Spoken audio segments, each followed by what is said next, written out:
பழக்கம் கிடையாது, நம்ம அண்ணன் தமிழரசனுக்கும் பழக்கம் கிடையாது. அப்ப தீப்பெட்டிய காவலர் என்ன கொண்டு போறாங்க, ஒரு தீப்பெட்டி தான் காவலர் கொண்டு போக முடியும். அந்த காவலர் சிகரெட் பிடிக்கிற மாதிரி கொண்டு போறாங்க. ஐயா தீப்பெட்டி வாங்கிறது, மருந்து பூரா எடுத்து வைக்கிறது. எவ்வளவு நாள்? 6 மாசம் இப்படி கொஞ்சம் கொஞ்சமா மருந்து சேர்க்கிறாங்க. மருந்து சேர்த்து உருண்டி ஒரு உருண்டைய எப்படி இவங்க கண்டுபிடிச்சிருவாங்க, இவங்க ஸ்மெல் பண்ணிடுவாங்க, அவருக்கு தெரிஞ்சிருக்கு. ஏன்னா அது யாருன்னு தெரியல. ஒரு உருண்டையை நல்லா உருட்டி வெளியே, சிறைக்கு வெளியே ஒரு இடத்துல மண்ணை தோண்டி மண்பானைக்குள்ள வச்சு துணியை வச்சு மூடி புதைச்சிருவாங்க. இன்னொரு உருண்டைய தலையணைக்குள்ள வச்சிருக்காரு.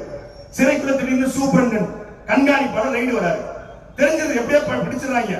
ரைடு வந்து டப்பு டப்பு உருட்டி எடுத்து, என்னங்க அது தலையில வந்து மருந்து வச்சிருக்கீங்க, என்ன மருந்து? தீக்குச்சி மருந்துங்க. தீக்குச்சி மருந்து எதுக்கு கொடுத்துருக்கீங்க? வெளியூர் செய்ய போறீங்களா? சூப்பரண்டன் ஐயா, ரொம்ப நாளா எனக்கு மூட்டு வலிங்கய்யா, ரொம்ப நாளா மூட்டு வலி. நானும் கேட்டு கேட்டு பாக்குறேன், நீங்க வெளியே கூட்டு போக மாட்டீங்க. அந்த மூட்டு வலிக்கு இந்த தீப்பெட்டி மருந்தை வந்து தைல மாதிரி தேங்காய்ல குழப்பி போட்டா சரியாகும்னு ஒரு நாட்டு வைத்தியம் சொன்னாருங்கய்யா, அதனால வச்சிருக்கேங்கய்யா. எடுத்துட்டு போயிட்டாங்க. இதை தன்னுடைய